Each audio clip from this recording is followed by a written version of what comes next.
Pero hoy vamos a la palabra de Dios, a Hechos capítulo 2. Y les pido que quienes puedan hacerlo se pongan en pie para la lectura de la palabra del Señor, que va desde el versículo 22 hasta el versículo 33. Y seguramente van a decir, hoy sí vamos a avanzar. Pues quién sabe, yo nada más le estoy dando contexto y a ver cómo nos toca. Ahí vamos avanzando como se puede en el texto, ¿verdad? Hay mucho que decir. Dice Hechos 2, del 22 al 33, la lectura que voy a hacer. Varones israelitas, escuchad estas palabras. Jesús el Nazareno, varón confirmado por Dios entre vosotros con milagros, prodigios y señales que Dios hizo en medio vuestro a través de él, tal como vosotros mismos sabéis, a este, entregado por el plan predeterminado y el previo conocimiento de Dios, clavasteis en una cruz por manos de impíos y le matasteis, a quien Dios resucitó, poniendo fin a la agonía de la muerte, puesto que no era posible que él quedara bajo el dominio de ella. Porque David dice de él, veía siempre al Señor en mi presencia, pues está a mi diestra para que yo no sea conmovido. Por lo cual mi corazón se alegró y mi lengua se regocijó, y aún hasta mi carne descansará en esperanza. Pues tú no abandonarás mi alma en el Hades, ni permitirás que tu santo vea corrupción. Me has hecho conocer los caminos de la vida, me llenarás de gozo con tu presencia. Hermanos del patriarca David, os puedo decir confiadamente que murió y fue sepultado, y su sepulcro está entre nosotros hasta el día de hoy. Pero siendo profeta, y sabiendo que Dios le había jurado sentar a uno de sus descendientes en su trono, miró hacia el futuro y habló de la resurrección de Cristo, que no fue abandonado en el Hades, ni su carne sufrió corrupción. A este Jesús resucitó Dios, de lo cual todos nosotros somos testigos. Así que exaltado a la diestra de Dios, y habiendo recibido del Padre la promesa del Espíritu Santo, ha derramado esto que vosotros veis y oís. Hasta ahí la lectura. Señor, otra vez, dirígenos, enséñanos, redarguye, convence, transforma, para tu gloria. Amén. Tome su lugar, por favor.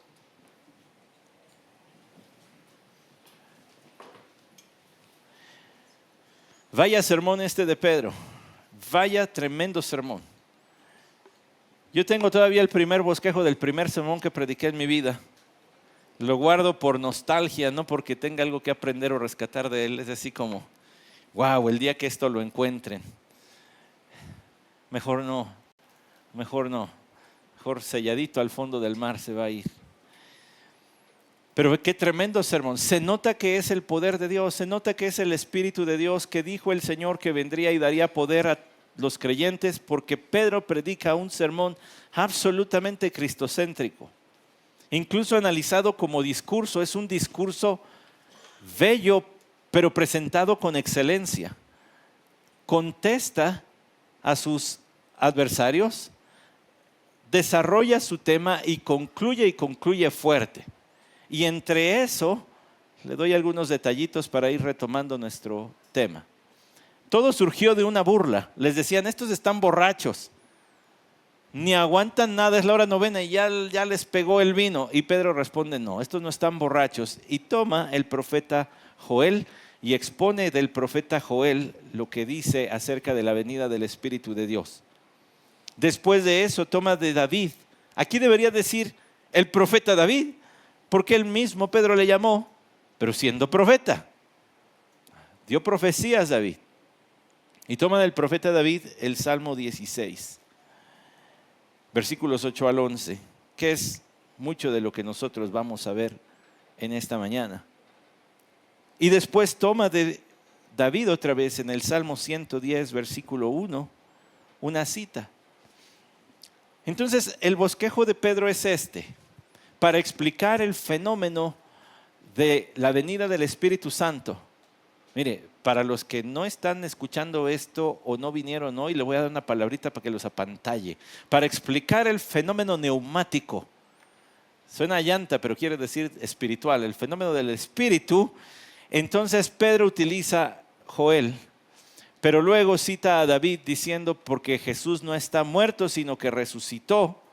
Y si está resucitado, entonces ya también se cumplió lo otro que tenía que cumplirse, que es que sea exaltado a la diestra del Padre y entonces envía el Espíritu Santo. Y entonces su discurso es magistral porque porque termina donde empieza.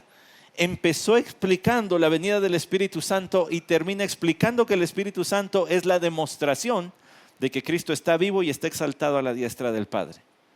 Analizado como discurso es magnífico. Como sermón es totalmente cristocéntrico. Tiene un centro y es Cristo Jesús. No se le puede pedir más. El trato que hace de las Escrituras es impecable. ¿Quién diría de un pescador?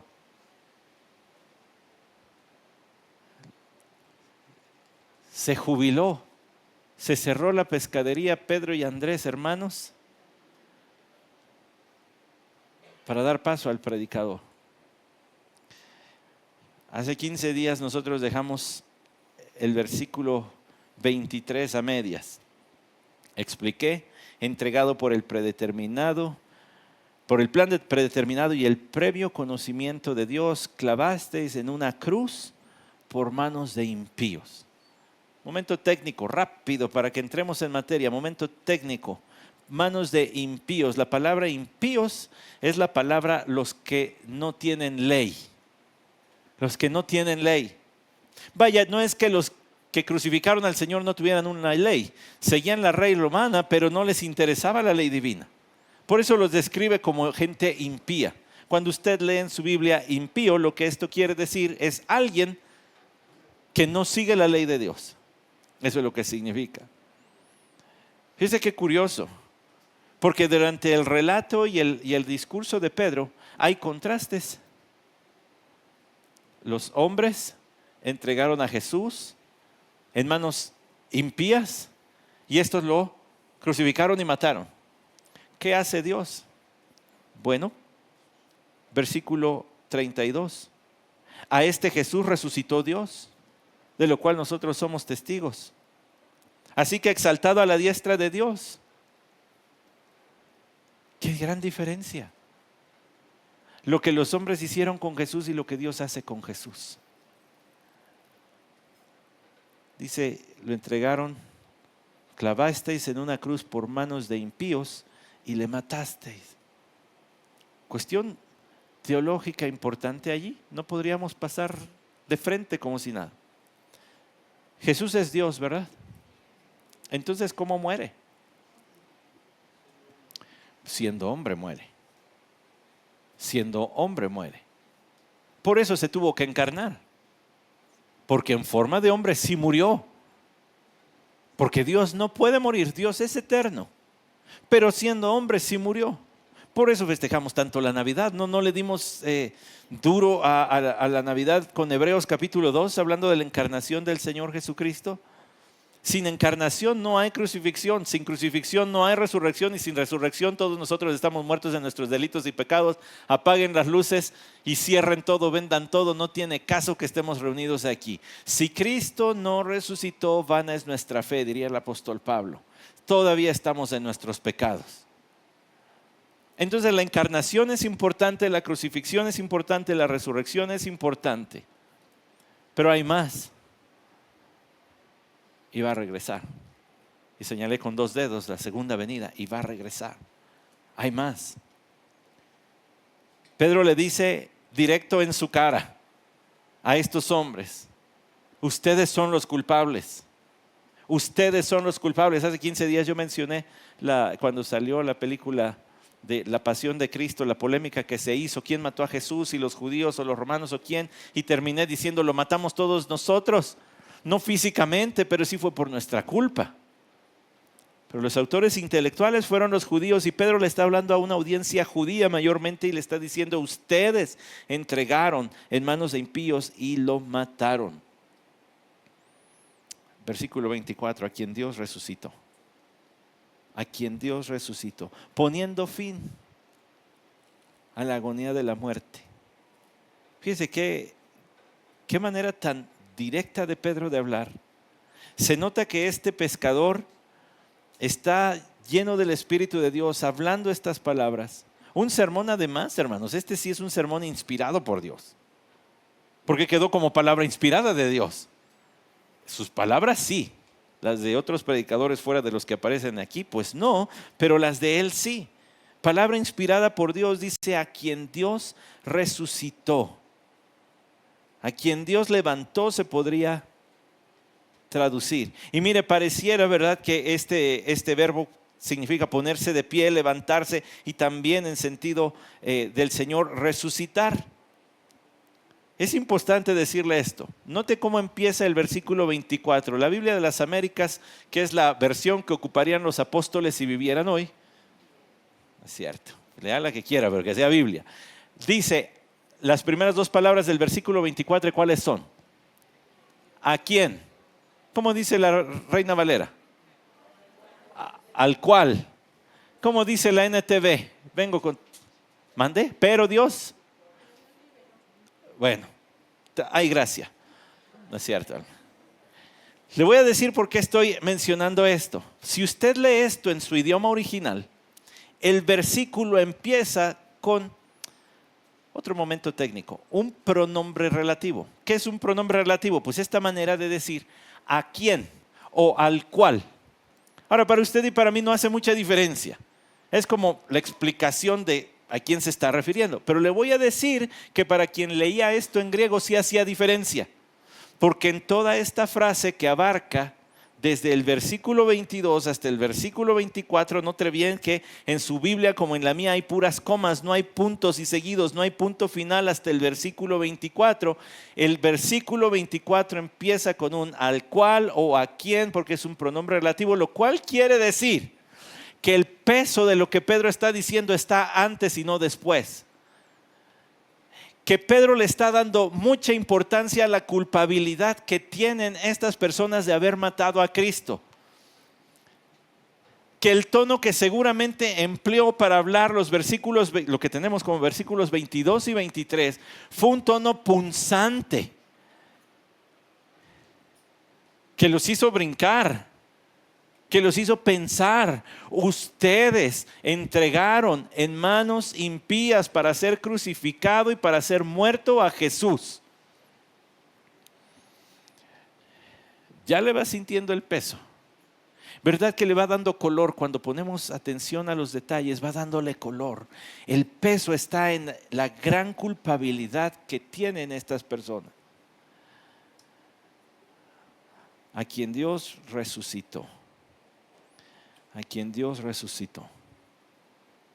Ustedes lo mataron, pero Dios. Esos peros de Dios que sí valen, ¿verdad? Como el de Efesios 2:4.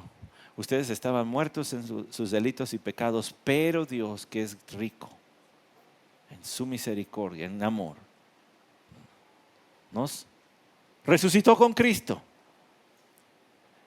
Entonces el peso está antes. Pero Dios, al cual Dios resucitó, poniendo fin a la agonía de la muerte. Tremenda esa expresión. Puso fin a los dolores de la muerte. ¿A qué dolores se refiere Pedro? Quien está muerto no siente ya, no percibe ya.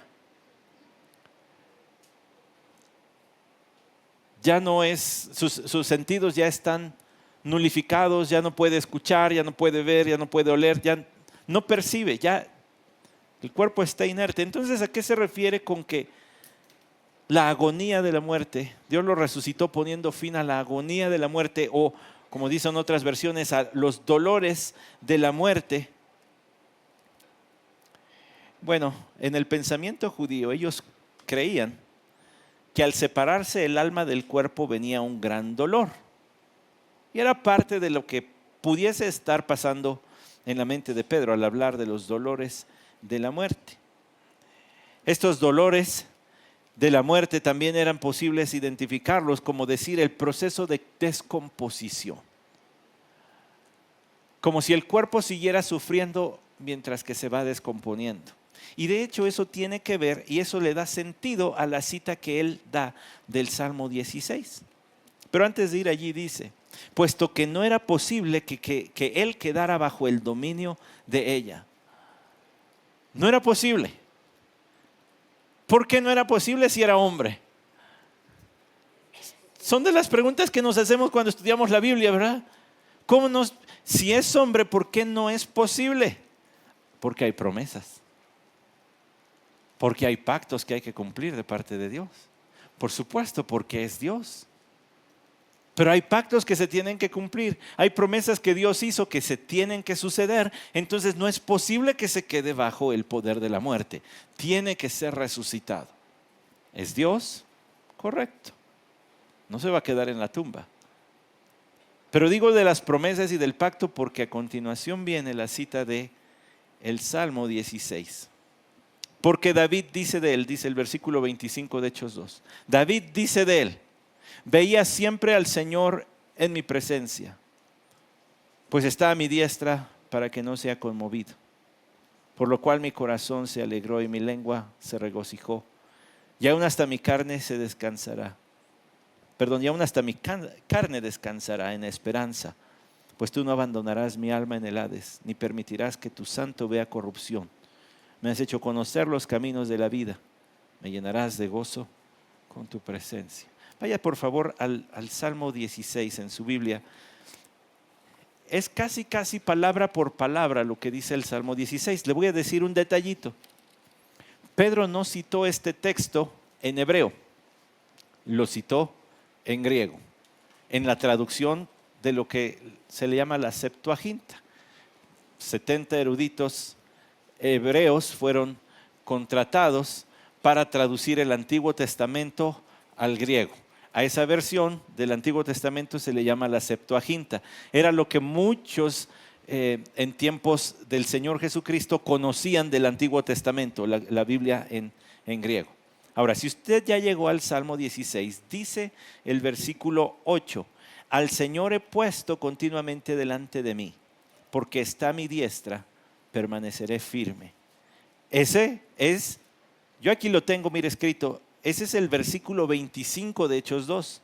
El versículo 26 de Hechos 2 es: por tanto mi corazón se alegra. El versículo 27 es el 10, pues tú no abandonarás mi alma en el Seol. Y el versículo 28 es el 11, me darás a conocer la senda de la vida. Versículo a versículo. Ahora yo preparé una presentacioncita porque me parece importante verlo primero desde el Salmo y entender su significado. Este es un canto de David. Pedro mismo lo dice. Pero siendo poesía hebrea, tendremos que tener en cuenta que la poesía hebrea no es en todo sentido como la poesía en español. La característica principal de la poesía en español es la rima. El sonido se parece entre líneas. Pero la poesía hebrea no es así. La poesía hebrea se caracteriza por el paralelismo. Una línea es seguida por otra que o extiende la idea, o la contrasta, o amplifica, etc. Aquí lo primero que usted tiene que ver en el versículo 8 y 9 es que ocurre lo que se le llama un paralelismo sintético. Es decir, dos líneas dicen la misma cosa pero usando palabras diferentes. Eso es el paralelismo sintético. Versículos 8 y 9. Al Señor he puesto continuamente delante de mí, porque está a mi diestra, permaneceré firme. Note por favor que le puse en colorcito, puesto delante de mí, se hace una misma expresión con porque está a mi diestra. Son frases similares para decir estoy en la presencia del Señor. Permaneceré firme, en azul, dice mi carne morará segura. Ya le vio, ¿verdad? Entonces las dos se funden. Permaneceré firme con estoy seguro. Mi corazón se alegra y mi alma se regocija. No es que el corazón sienta por un lado y el alma sienta por el otro, sino que las dos partes intangibles del ser están en ebullición, están felices. Entonces, para entender la poesía hebrea, tendríamos que verlo así. Le decía a mis alumnos ahora que andaba allá, les decía, si ustedes me hacen un punto del versículo 8 y un segundo punto del versículo 9, un tachezote así en su bosquejo, porque es parte de una sola idea. La idea es, estoy seguro, habito seguro y feliz porque estoy en todo momento en la presencia de Dios. Ahora, continuamos con el versículo 10, por favor. En el versículo 10 ocurre otro tipo de paralelismo, otra relación. A este se le llama paralelismo antitético, es decir, una idea contrasta con la otra. Note por favor que dice allí, pues no abandonarás mi alma en el Seol, está en azul Seol, ni permitirás que tu santo vea corrupción. ¿Eso se refiere a qué? A la putrefacción, al proceso de descomposición del cuerpo en la tumba. Me darás a conocer la senda de la vida, en tu presencia y plenitud de gozo, en tu diestra deleites para siempre. Vida, gozo, y allá hasta en verde debía haber ido deleites. Eso se contrasta con el Seol y eso se contrasta con la corrupción. Entonces no son dos ideas, es una. Tu siervo, lejos de experimentar todo lo que experimenta un cuerpo muerto, yo al contrario voy a estar en tu presencia gozándome porque en tu presencia hay deleites, y eso es parecido al Salmo 23, ¿cierto o no? Y en la casa de Jehová moraré por largos días. Estar en la presencia del Señor. Ahora, ese es el versículo 10 y 11. Pero hay otra cosita que ocurre en el versículo 11 nada más, y que es la tercera diapositiva. Note por favor que arriba y abajo está en verde y las dos de en medio están en amarillo. Esta es otra forma poética de hablar y se llama quiasmo. Las partes se corresponden. Vio que le puse allá arriba una A entre paréntesis y hasta abajo le puse una A prima con un apóstrofe, ¿verdad? Y aquí puse B y B prima. Siempre el sándwich es la parte más importante del quiasmo. Siempre. Proverbios 31, del 10 al 31, la mujer virtuosa es un quiasmo. Y si alguien encuentra el sándwich, pues no sé qué le doy, pero algo le daré en premio. Pero siempre el quiasmo tiene la parte más importante al centro. Me darás a conocer la senda de la vida. Para siempre, dice lo verde. Y luego, en tu presencia y plenitud de gozo, en tu diestra, deleites. El sentido de esto es que cuando esté contigo, me voy a deleitar y me voy a gozar. Ahora, Pedro citó este texto del Salmo 16, versículos del 8 al 11, porque en el flujo de su sermón, él va a apuntalar lo que acaba de decir. Dios resucitó poniendo fin a la agonía de la muerte, porque estaba profetizado por David que no experimentará corrupción. El cuerpo no se descompondrá, va a ser resucitado. Y dice Pedro, pues les voy a citar la Biblia para que vean que sí es cierto. Y le cita el Salmo 16. Porque no era posible que él quedara bajo el dominio de ella. Dentro del estudio que podemos hacer del Salmo 16, y es importante que nosotros nos demos el tiempo para hablar de esto. El Salmo 16 es un salmo que, como muchos otros textos de la Biblia, no se espante, como muchos otros textos de la palabra del Señor, particularmente de los salmos en los libros poéticos, no sabemos exactamente cuándo fue escrito. No sabemos. No hay una referencia clara como si hay en otros lados cuando dice, y David escribió esto cuando pasaba aquello. Aquí no. Los teólogos a lo largo de los años, quienes se han dedicado a estudiar este salmo, han propuesto diferentes momentos, pero es probable que al hablar de la seguridad de Dios, en Dios que expresa David, al hablar de la íntima comunión que tiene con Dios, posiblemente era un momento en que él veía de cerca la muerte.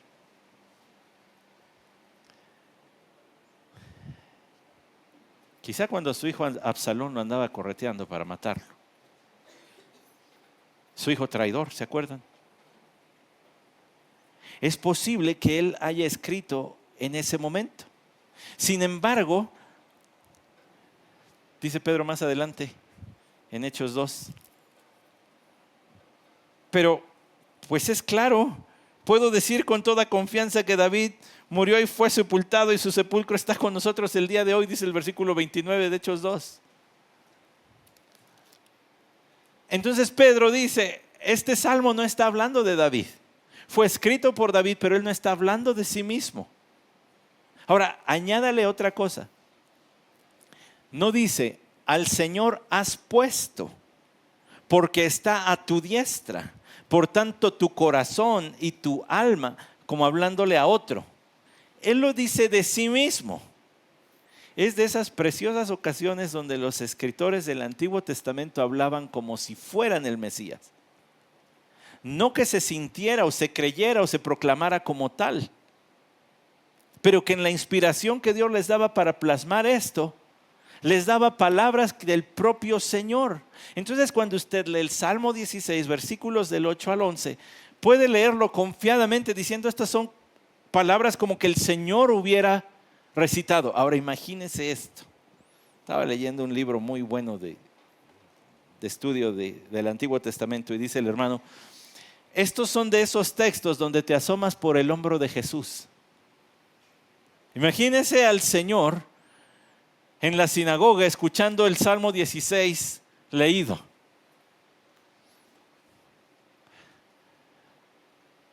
Está hablando de mí. No nos dice la Escritura esto, pero pues en alguna ocasión narran los evangelios que llegó a la sinagoga y tomó el rollo del profeta Isaías, ¿verdad? Y leyó, el Espíritu del Señor está sobre mí porque me ha ungido. Y dijo, pues hoy se ha cumplido la Escritura delante de ustedes. No dice la Biblia que haya sucedido que algún día leyó el Salmo 16 frente a todos, pero si algún día tuvo el rollo del Salmo 16 y leyó esto, no puedo más que imaginar lo bello que debe haber sido escuchar en voz del Señor, ¿quién más seguro que el Hijo de Dios en la presencia del Padre?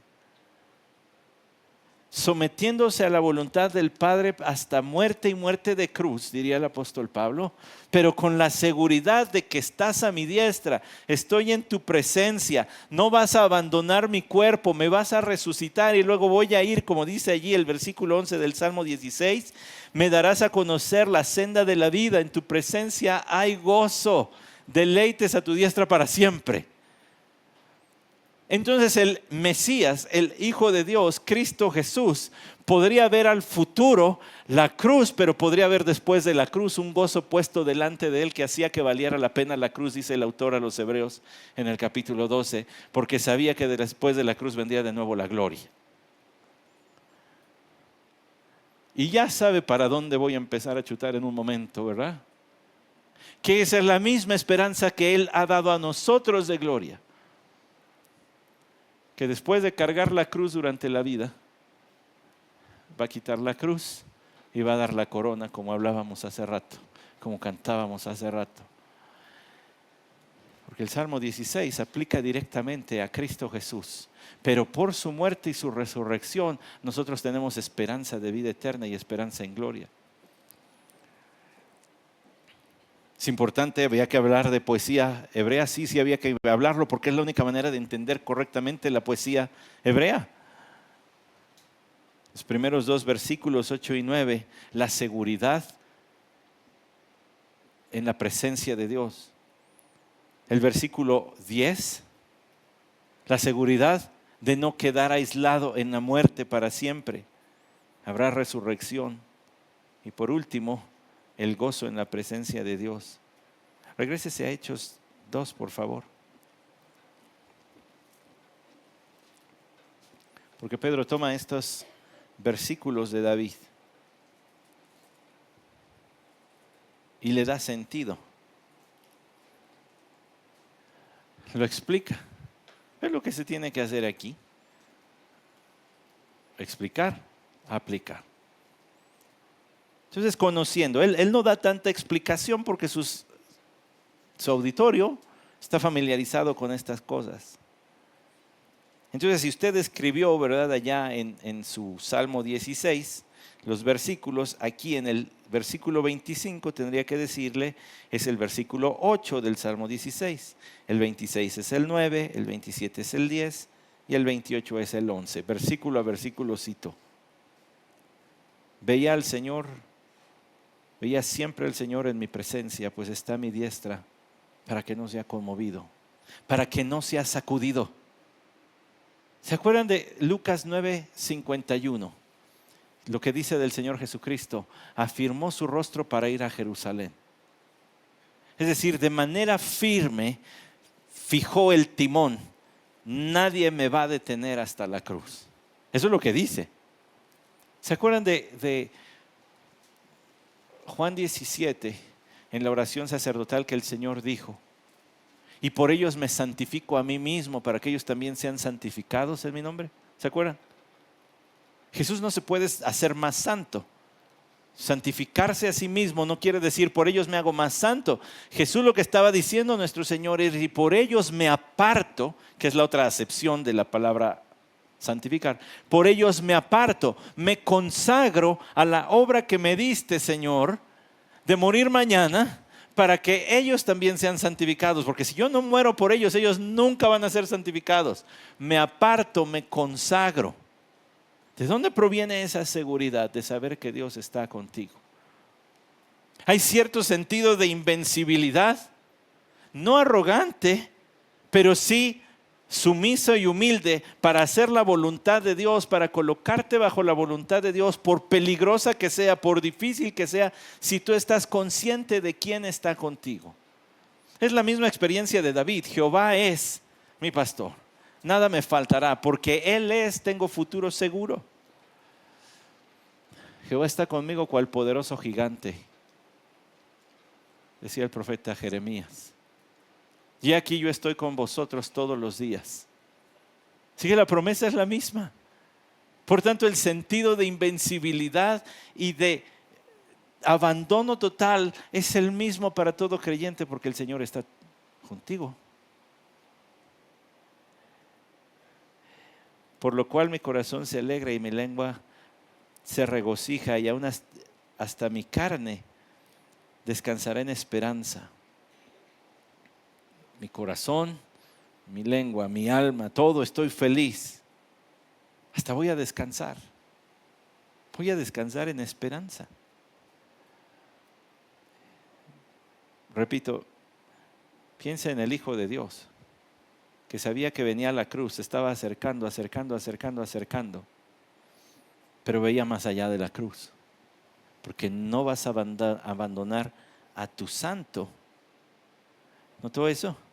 No vas a abandonar a mi alma, en el Hades. El Hades aquí, en algunas ocasiones, Hades es sinónimo de infierno. En este caso, es el lugar de los muertos, la habitación de los muertos. Concepción judía de este es el lugar a donde van los muertos. Aquí funciona así. Ni permitirás que tu santo vea corrupción. Ahora, piensa en esto, porque dice tu santo. En los evangelios se llama al Señor santo. ¿Y sabe quién es el primero que lo dice? ¿Sabe quién fue el primero que reconoció a Jesús como santo? Fue un demonio. Marcos 1:24, ¿qué tienes con nosotros, Jesús Nazareno? ¿Has venido para destruirnos? Sé quién eres, el Santo de Dios. Su texto paralelo es Lucas 4:34, pero primero lo pronunció un demonio. Luego, ¿quién cree que lo pronunció? Pedro. De esas confesiones de Pedro. En Juan capítulo 6, versículo 69, y nosotros hemos creído y conocido que tú eres el Santo de Dios. No permitirás que tu santo, tu apartado, el que es tuyo. Ahora, le voy a poner por otra parte. Si usted lleva esto al capítulo 16, al Salmo 16, y lo ve a David escribir, bueno, porque ellos escribían de acá para acá, ¿verdad? Que tu santo vea corrupción. Suena a palabras atrevidas. Suena a palabras atrevidas porque en el Antiguo Testamento, Isaías 1:4 dice: han dejado a Jehová, provocaron a ira al Santo de Israel. Isaías 6:3, por supuesto, santo, santo, santo Jehová de los ejércitos. Había una relación entre quien se llama santo es Dios. Entonces David, ¿qué tanto entendía de la persona del Cristo? Yo le dije que ¿por qué no es posible? ¿Por qué no era posible que la muerte retuviera a Jesús? Bien, porque es Dios. Pero ¿por qué más? Porque David sabía que un descendiente suyo iba a vivir para siempre, puesto que se le prometió un reino para siempre. Un descendiente tuyo va a reinar para siempre. O bien, nunca muere, o si muere Dios lo resucita. Y entonces confiadamente escribió David: no permitirás que tu santo vea corrupción. Aquel que tú te apartes para ti, aquel descendiente mío que va a ser rey para siempre, o no muere o lo resucitas. Pero más bien parece entonces que él estaba pensando: cuando muera lo vas a resucitar. No lo vas a dejar morir. O bueno, no lo vas a dejar allí en la tumba, pues, porque sí murió. Me va siguiendo hasta aquí. Quizá algunos todavía siguen pensando: ¿cómo es posible que traiga saco con este calorón? Pero no se preocupe, estoy bien. Apenas voy arrancando. Esta fue la introducción. No es cierto.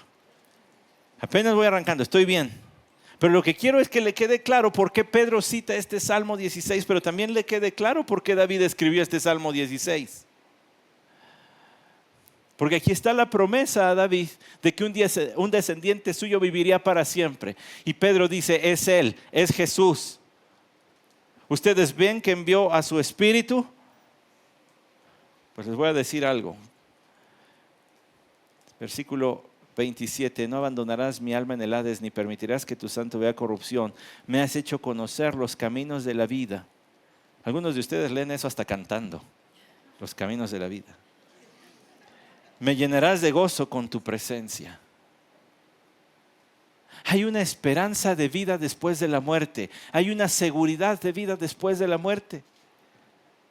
Dice David: así va a ser, así va a ocurrir. Hay esperanza. Por tanto, engarza perfecto con lo que dice a continuación. Hermanos, del patriarca David os puedo decir confiadamente que murió y fue sepultado. Hermanos, todos aquí no tenemos duda. El Salmo 16 lo escribió David, les está diciendo. ¿Pero qué creen? No estaba hablando de sí mismo, porque hasta el día de hoy tenemos su tumba y la tumba sigue ocupada. ¿Sabemos dónde está su sepulcro? Ahí está. Les queda claro a todos, hay una tumba de David. Y su sepulcro está entre nosotros hasta el día de hoy.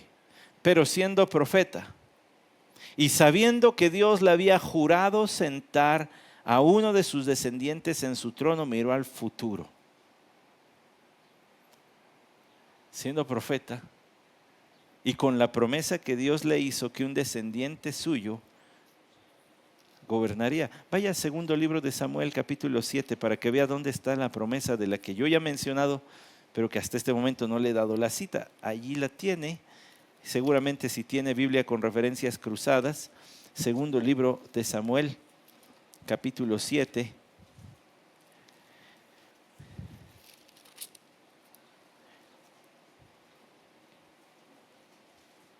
Versículos 12 y 13, cuando tus días se cumplan y reposes con tus padres. Esto quiere decir cuando te mueras, David.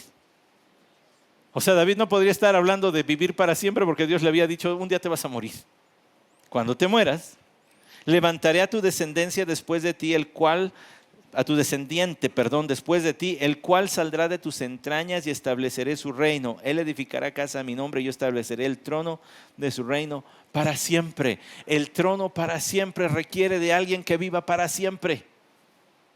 Entonces dice Pedro, sabiendo que Dios le había dicho su juramento, le había hecho juramento, vio hacia el futuro y habló de la resurrección de Cristo. Y Pedro lo dice con todas sus letras. El Salmo 16 es una profecía de la resurrección de Cristo, que no fue abandonado en el Hades, ni su carne sufrió corrupción. Y ahora, como predicador que es, tiene que aplicar el texto. Ya explicó el texto, ahora está aplicando el texto. Y dice, esto se aplica a Cristo Jesús. El Salmo 16 es acerca de Cristo Jesús. Ahora, ¿está listo para el versículo 32? Yo tampoco. A este Jesús resucitó Dios, de lo cual todos nosotros somos testigos. A este Jesús. A este que ustedes entregaron. Sí, por el plan predeterminado de Dios. Sí, por el previo conocimiento de Dios. Pero que ustedes son culpables de haber entregado en manos impías para ser crucificado y para ser muerto. A este Jesús Dios lo resucitó.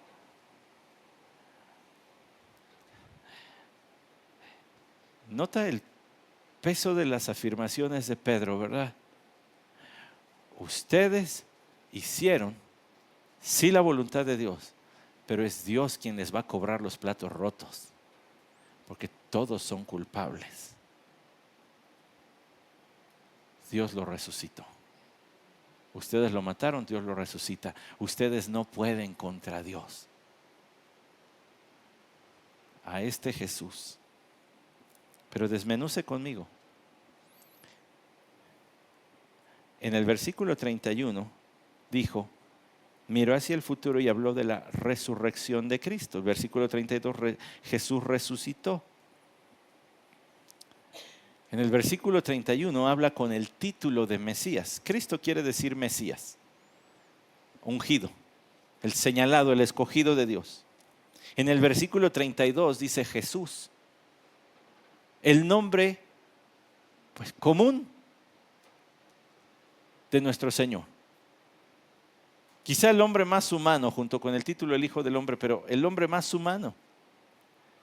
Le va a sonar tal vez raro, pero en tiempos de nuestro Señor, según los historiadores, había muchos llamados Josué, muchos llamados Jesús, porque significa ¿qué? Dios salva o Dios salvará.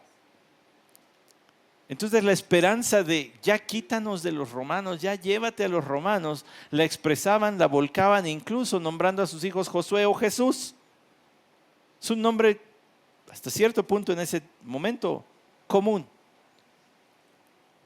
Y Pedro le llama a este Jesús como queriendo subrayar la humanidad del Señor para exaltar el asunto de la resurrección.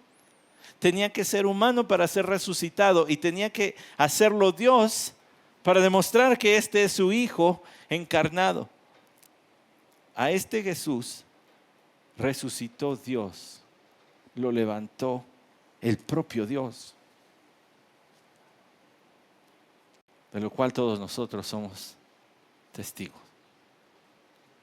¿Se imagina? Tal vez el sermón de Pedro, no sé, tal vez él estaría como más al frente de una especie de triangulito y los demás estarían atrás.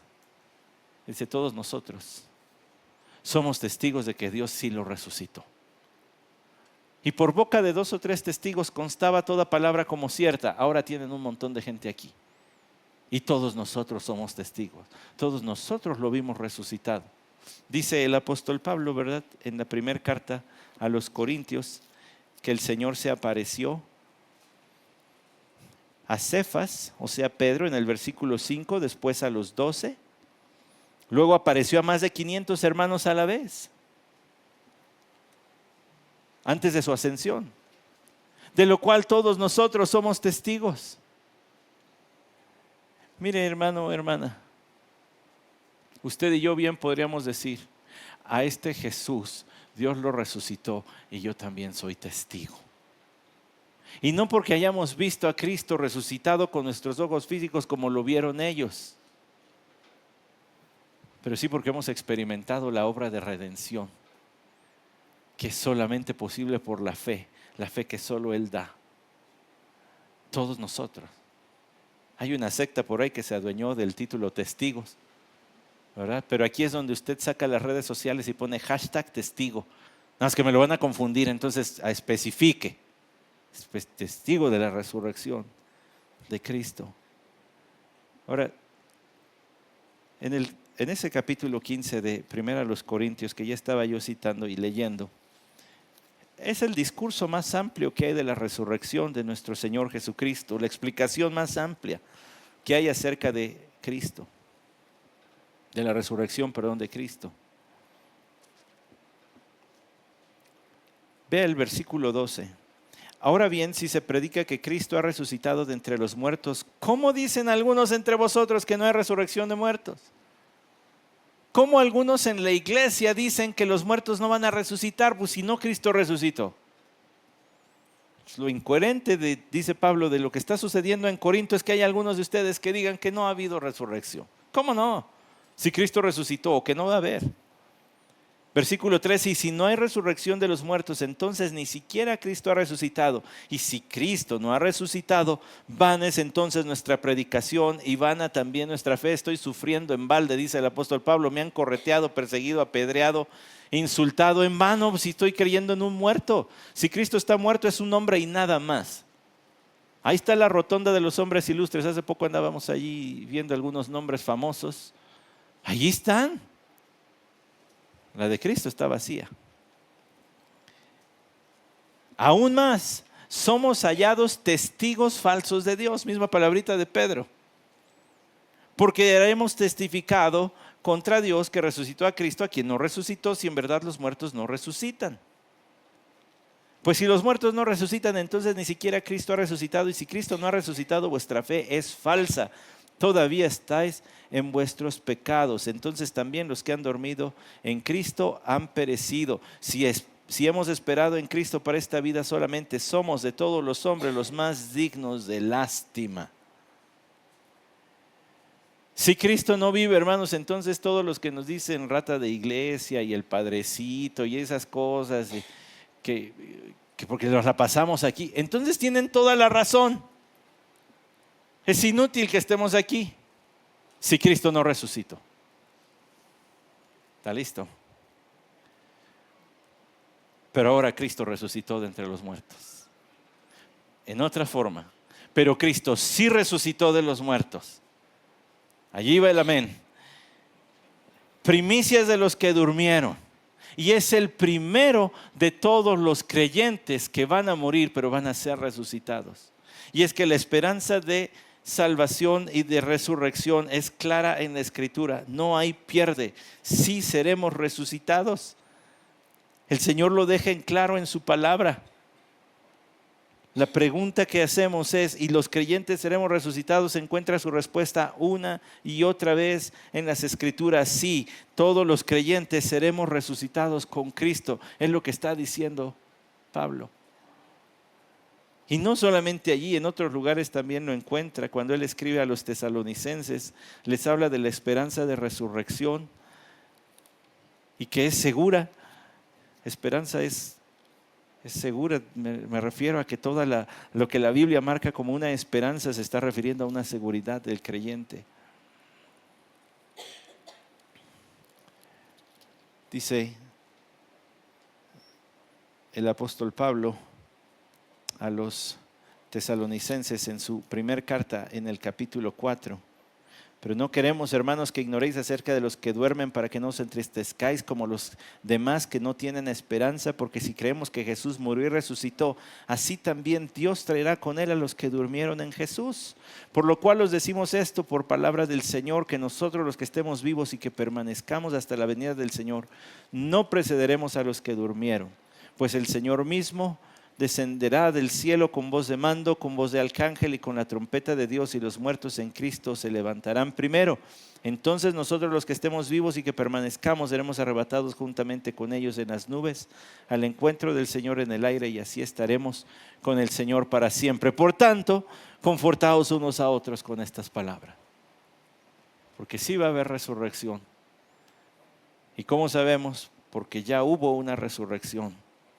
No es noticia del Nuevo Testamento. Job 19:25 dice: yo sé que mi Redentor vive y que al final se levantará sobre el polvo, y después de deshecha está mi piel, en mi carne de ver a Dios. Voy a tener otro cuerpo para ver a Dios.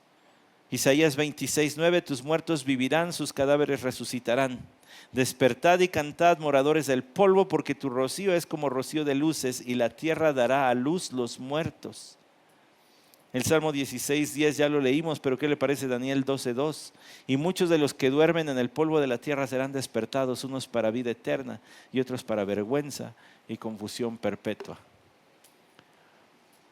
O para vida eterna o para condenación eterna, pero de que todos viviremos para siempre, todos viviremos para siempre. Pero los creyentes tenemos la seguridad de David en el Salmo 16 y la seguridad de Cristo en el Salmo 16. Para siempre me vas a mostrar los caminos de la vida, a tu diestra hay deleite para siempre. No sé cómo le vaya en la vida, pero sí sé que algunos hermanos sufrientes están anhelando el día que el Señor venga o que les lleve. Que dicen ya. No es que tengan pensamientos suicidas. Es que la esperanza de vida eterna se hace más grande con persecución y con tribulación y con pruebas. Allí le vemos lo desechable a este mundo y decimos, ya Señor, si quieres de una vez, de una vez. No se extrañe de que el Señor permita esas cosas. Está despertando en usted un anhelo del cielo. Y hay seguridad. A este Jesús, Dios lo resucitó. De lo cual nosotros también somos testigos. Y ese es el testimonio el que usted y yo predicamos. Por lo menos uno en esta Semana Santa no se le debe ir vivo. Por lo menos uno al que le dé todo el evangelio. Por lo menos uno. Y si se pregunta si es semana de fiesta o no, para el cristiano sí. Para el cristiano sí.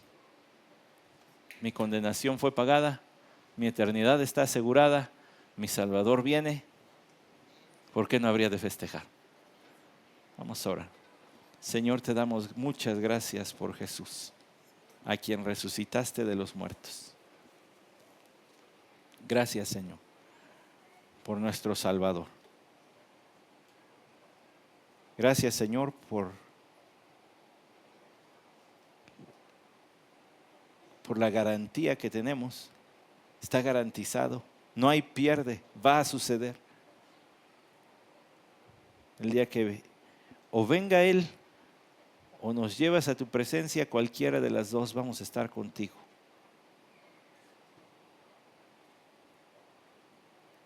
En esta semana, Señor, por lo menos uno,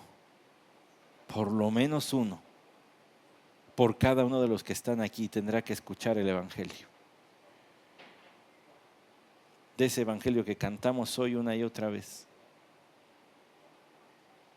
De ese evangelio que predicó tu siervo Pedro en el día de Pentecostés. Y que tú salves, que tú hagas lo que solo tú puedes hacer, que es salvar. Tu brazo no se ha cortado para salvar. Amén.